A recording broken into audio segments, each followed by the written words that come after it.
Hello la Didi Family, j'espère que tu vas bien. On se retrouve aujourd'hui pour une vidéo où j'analyse la routine d'une de vos youtubeuses préférées. Aujourd'hui, c'est Derintia, aka Manon, qui va voir sa routine être décryptée par ma personne. Donc c'est celle qui appelle sa communauté les poulets. J'ai l'impression que plus le nom est un peu saugrenu, plus la communauté accroche. Je comprends pas, bah bref. Voilà, mais bon écoutez, why not.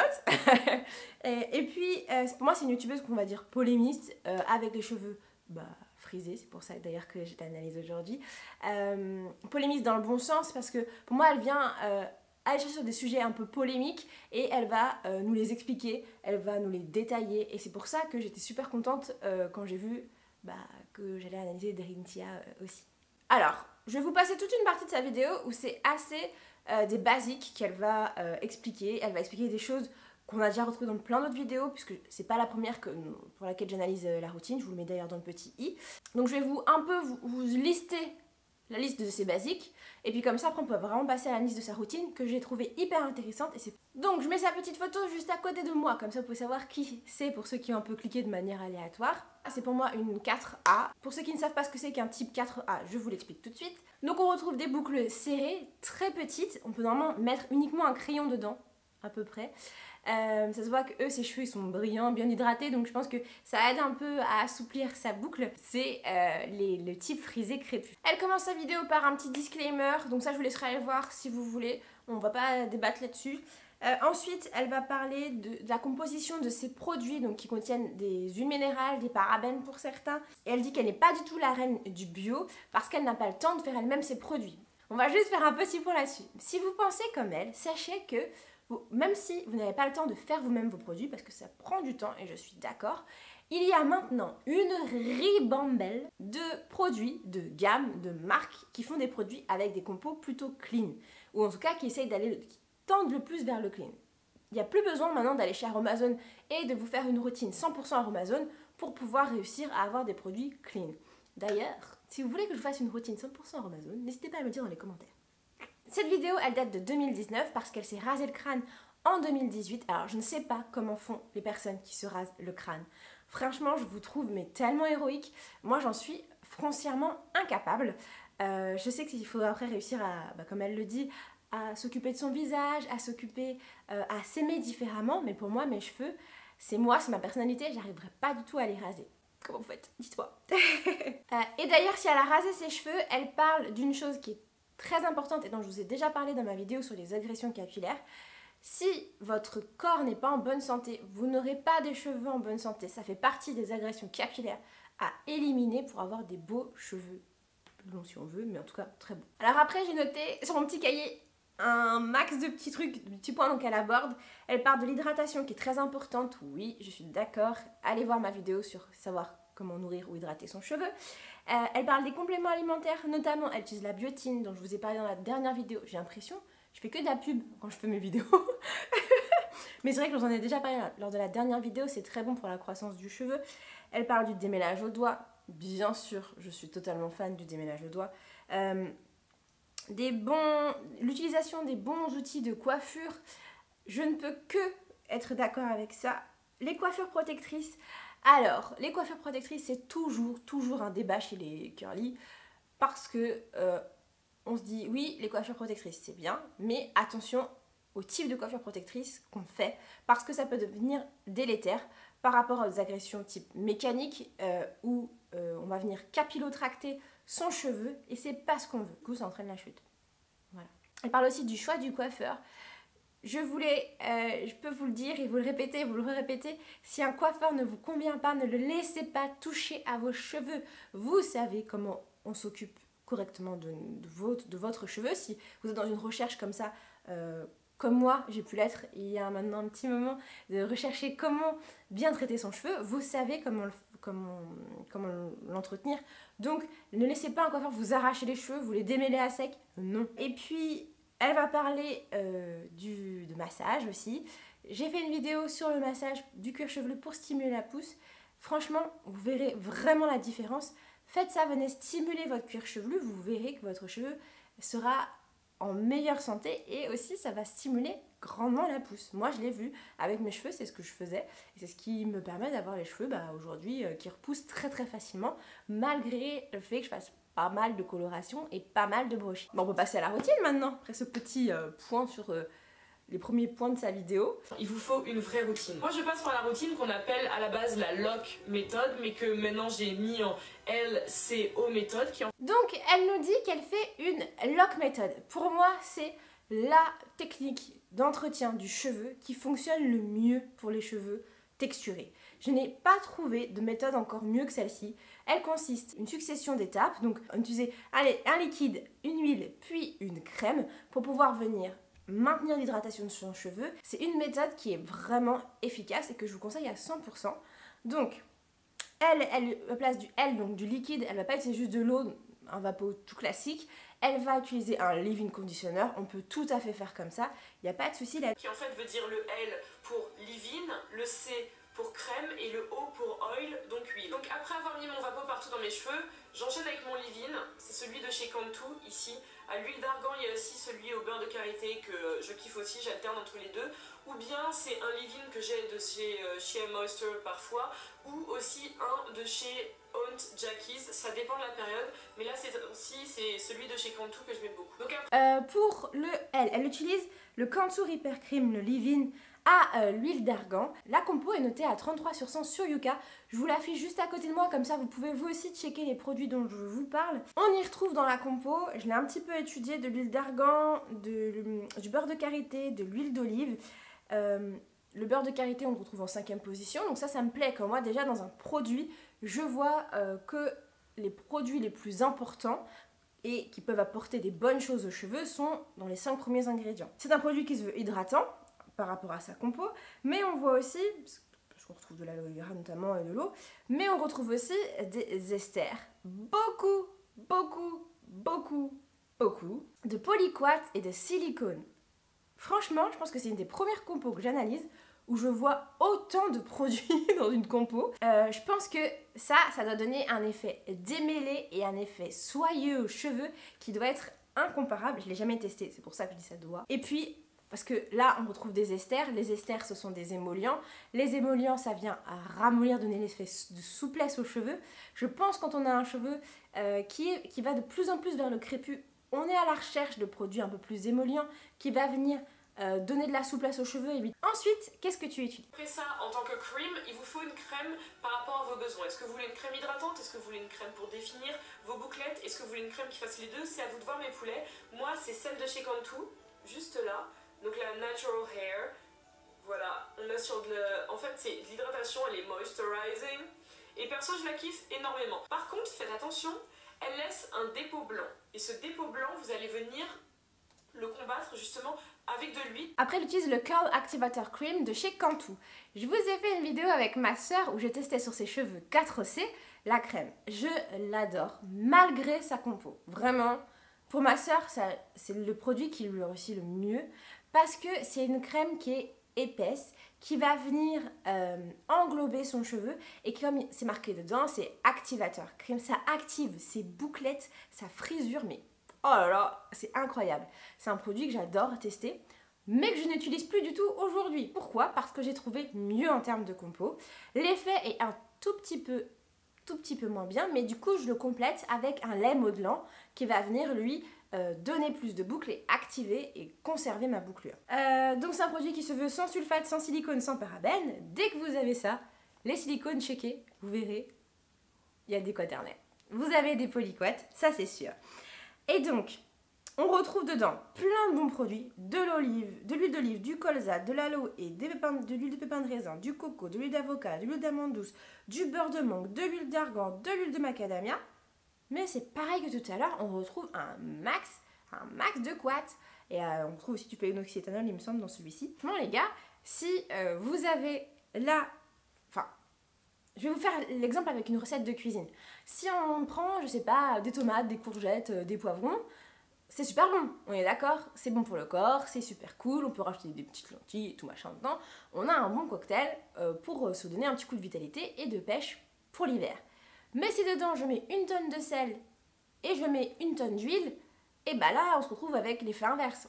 On peut boire 1 litre de ma soupe qui a 5 grammes de carottes, 5 grammes de tomates et 5 grammes de courgettes. Si je mets à côté 30 centilitres d'huile, on n'est pas du tout bien en termes d'équilibre. Et bah là, pour moi, c'est la même chose. J'arrête d'utiliser ce genre de produit parce qu'en fait, même si j'ai plein de bonnes huiles dedans, qui sont d'ailleurs à la fin de la compo, hein, on n'est pas sur du top, mais j'ai quand même cet effet-là qui est négatif. Parce qu'au final, je viens obstruer mon cheveu et elle le dit elle-même, ça fait du dépôt. S'il y a du dépôt qui s'installe très très facilement, c'est sûrement parce qu'il y a un trop. Alors après, ça peut être trop d'utilisation, trop dans le produit. Il peut y avoir la composition qui n'est pas tout à fait stable, il peut y avoir plein de choses. Mais moi, ce genre de produits, j'arrête de les utiliser parce que je veux que les marques se réveillent et me fassent des produits cool. Ensuite, qu'est-ce que tu nous utilises? Huile qui va en même temps sceller l'hydratation et permettre d'enlever le dépôt blanc et ça j'adore. Et moi côté huile, je prends ces temps-ci parce que j'alterne beaucoup la Active Force. Donc en fait c'est l'huile scellante de chez Active Long, elle est faite justement pour sceller l'hydratation. Donc je pense que c'était pas mal comme idée. Dedans je crois qu'on a avec de l'huile de ricin, voilà, on est l'huile de ricin, sapote et carapate. Donc des trucs super cool encore une fois pour la pousse et pour renforcer le cheveu. Et bien entendu vous pouvez prendre n'importe quel autre type d'huile, ça vous de voir, une goutte d'huile d'olive, une goutte d'huile de jojoba, d'huile d'argan, c'est selon votre type de cheveux. N'hésitez surtout pas mes poulets à regarder, il y a plein de tableaux en fait avec des classifications des huiles pour vous expliquer laquelle fait quoi vraiment et laquelle est mieux dans ce cas-là pour vos types de cheveux. Parce que c'est bien de balancer de l'huile, mais c'est mieux de balancer une bonne huile sur votre cheveu. Quitte à en utiliser, autant que ce soit bénéfique. Alors ensuite, elle utilise l'huile de chez Active Long, la gamme Active Force huile scellante. Alors, je vous ai fait une vidéo sur mon top 5 d'huile. Parce que si vous me suivez depuis un petit moment, si ce n'est pas le cas, n'hésite pas à rejoindre la Didi Family en t'abonnant et en activant la cloche de notification. Eh bien, j'ai fait ce top 5 parce que moi, j'ai beaucoup de mal avec les mélanges d'huile tout faits du commerce. Parce que très souvent, c'est pas que du mélange d'huile, c'est un concentré de caca rajouté avec de l'huile. Ça sert à rien, c'est bourré de silicone, ça bouge tes cheveux et ça les rend pas beaux. Et en plus, après, il faut en racheter tout le temps parce que ça glisse sur le cheveu et tu te retrouves jamais avec l'effet escompté. Là, j'ai étudié la compo pour me faire fermer ma boîte à camembert. Elle est plutôt cool cette compo, il y a beaucoup de parfums allergènes par contre dedans. Mais on retrouve en effet de l'huile de sapote et l'huile de carapate. L'huile de carapate, ça donne force, souplesse, brillance et ça tonifie le cuir chevelu. Tandis que l'huile de sapote, elle va diminuer la chute des cheveux. Donc on a vraiment une bonne huile qui est ici grasse, épaisse, qui va venir vraiment sceller votre hydratation au mieux. Moi, celle-ci, je pense que j'irai la tester avant de vous la conseiller, mais en tout cas, sur papier, elle m'a l'air très bien. Après, côté masque, il y en a un que j'aime beaucoup, même si je jongle entre plein de masques. Moi, c'est le Deep Treatment de chez Shea Moisture que j'aime beaucoup. Il est génial, mais vraiment génial parce qu'il nourrit mon cheveu en profondeur et c'est un gros kiff. Mais encore une fois, sur les masques, par contre, je jongle énormément. Je dois avoir une quinzaine, vingtaine de masques différents. Ça dépend du moment, ça dépend de ce que mon cheveu demande, ça dépend de mon mood, ça dépend de plein de choses. Mais bon, jusqu'ici, ces petites beautés me le rendent bien, donc on va pas se plaindre. Une chose aussi très importante. Ensuite, elle utilise un masque. Le masque, c'est hyper important d'avoir un bon masque à faire. Si vous faites 2 gros masques dans le mois, un hydratant, un protéiné, c'est déjà ça de gagner pour vos cheveux. Vous verrez, ils se porteront très bien. Elle utilise le Deep Treatment Mask de chez Shea Moisture. Alors, et donc en faisant le montage, je me suis rendu compte que je m'étais trompée dans l'analyse du produit, j'avais choisi un autre produit, je sais pas pourquoi. Bref, donc celui-ci est noté à 100% sur Yuka. On y retrouve du beurre de karité qui est en 2e position, puis de la glycérine, des alcools gras, de l'huile de ricin. On retrouve aussi du panthénol qui est la vitamine B5 qui est hyper importante dans l'hydratation, le maintien de l'hydratation du cheveu. Franchement, en regardant la compo, je pense que ce produit, il doit vraiment venir aider à maintenir l'hydratation du cheveu et le nourrir en profondeur. J'ai vraiment envie de le tester. C'est ce que j'ai vu dans tous ces produits en fait. Elle utilise des compos hyper riches avec plein d'huiles hyper intéressantes et des beurres aussi hyper cool. Alors ensuite, si vous avez envie de booster votre pousse des cheveux mes poulets, c'est de pouvoir laisser aussi votre cuir chevelu respirer. Parce que je mets les produits de ma routine, donc la méthode LCO, quasiment tous les jours. Il n'y a que certains jours de... je fais les bruitages moi-même maintenant. Alors, si vous avez une bonne lock méthode, LCO, LOC, peu importe dans le sens dans lequel vous le faites, normalement, vous n'avez pas besoin de la faire tous les jours. D'ailleurs, c'est étouffer son cheveu que de le faire plusieurs fois par jour. Là-dessus, moi, je suis catégorique. Peut-être que vous avez l'impression qu'il en a besoin. Et si c'est le cas, ça veut dire qu'il y a un problème quelque part. Ça, c'est mon avis. Par rapport à mon expérience, à chaque fois que j'ai dû répéter trop souvent une routine, il y avait un problème.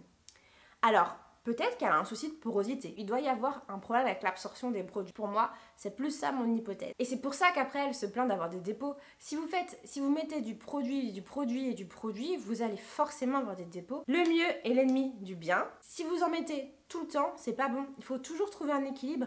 Normalement, votre routine, vous pouvez l'appliquer et la réappliquer 3-4 jours après. Si elle fonctionne bien, même certains arrivent à tenir une semaine avec leur lock méthode. Moi, c'est plutôt 3-4 jours parce que j'aime quand même le fait que ma boucle elle soit fraîche, elle soit brillante.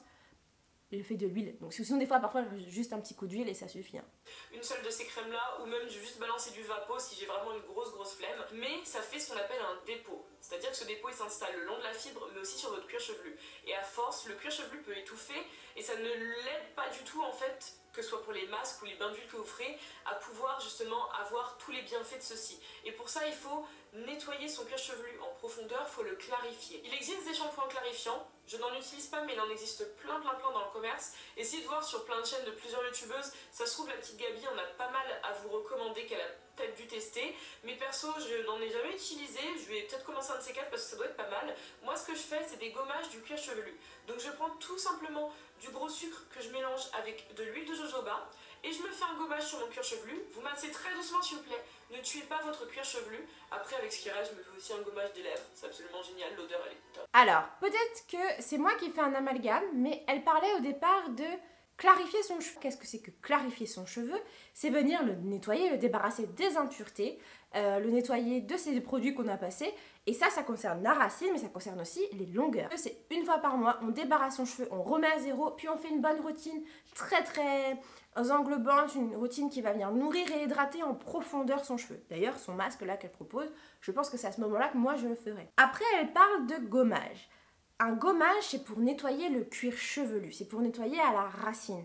C'est plus pour venir donner un coup de fouet, un coup de boost à son cuir chevelu, c'est important pour le débarrasser, bien sûr des dépôts qu'il peut y avoir, mais aussi venir le débarrasser des peaux mortes. Parce que c'est comme sur la peau, il faut faire régulièrement des gommages pour avoir une peau plus douce, pour avoir une peau plus belle, plus résistante. C'est important de débarrasser son cuir chevelu aussi. C'est pareil, si il vient à être bouché, le cheveu va aussi avoir des difficultés à pousser, mais aussi vous pouvez avoir des démangeaisons et des pellicules, parce que quand on a beaucoup de pellicules, c'est très souvent parce que le cuir chevelu desquame et en fait on a les petites traces au niveau des cheveux du coup. Enfin, les pellicules, vous connaissez quoi. Donc attention à pas faire l'amalgame, on peut faire des gommages et on doit faire des shampoings clarifiants, c'est pas seulement sur l'autre. Voilà. Que penser de la routine de Daring Tia? Eh bien écoutez, franchement je la trouve plutôt riche, très intéressante, hydratante, avec des produits qui coûtent pas si cher que ça. Haha, vous attendiez un petit peu de fighting? Eh bien non. Non. Mon seul bémol, c'est la compo. Même si elle nous l'a dit au début, qu'elle avait une compo pas folichonne, je pense que même en 2019, au moment où elle a posté cette vidéo, c'était il y a quelques mois, hein, c'était du coup il y a 11 mois, même à ce moment-là, il existait déjà des produits plus ayant une éthique au niveau de la compo plus satisfaisante à des prix tout aussi bas. Parce que je suis d'accord avec vous, il y a des produits bio, machin, certifiés, trucs muches, beaucoup trop chers et ils sont du coup non accessibles. Moi je cherche, et c'est comme ça que je vous propose ce genre de vidéo, où je teste des produits qui ont une compo qui se rapproche de plus en plus de quelque chose de naturel, de simple en fait. On peut avoir besoin de produits chimiques parce qu'on a la flemme de les préparer soi-même, parce qu'on n'a pas le temps, parce que x, y raison, mais maintenant, vous avez tous la possibilité, même avec un petit budget, de s'occuper correctement de vos cheveux. Et juste pour le L, moi je remplacerai peut-être le leave-in qu'elle utilise par un jus d'aloe vera avec un peu de gel de lin mais un peu liquide, vous voyez. Pas le gel de lin qu'on met pour venir sceller, mais un gel de lin qui va juste venir un peu stabiliser tout ça avec un peu de glycérine. Moi c'est ce que je ferai pour venir donner un maximum d'hydratation pour en fait avoir cet effet-là, l'effet alourdi. Je pense qu'elle a l'air de rechercher, puisque c'est l'effet qu'elle obtient en tout cas par tous les émollients qu'il y a dans ses produits, pour venir justement alourdir la boucle, rendre le cheveu plus souple, et après ensuite avoir un produit tel que le curl activator puis son huile scellante pour venir sceller l'hydratation et nourrir le cheveu en profondeur. Et bien voilà, La vidéo est maintenant terminée.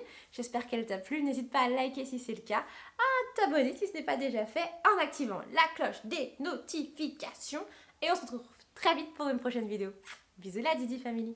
Bisous.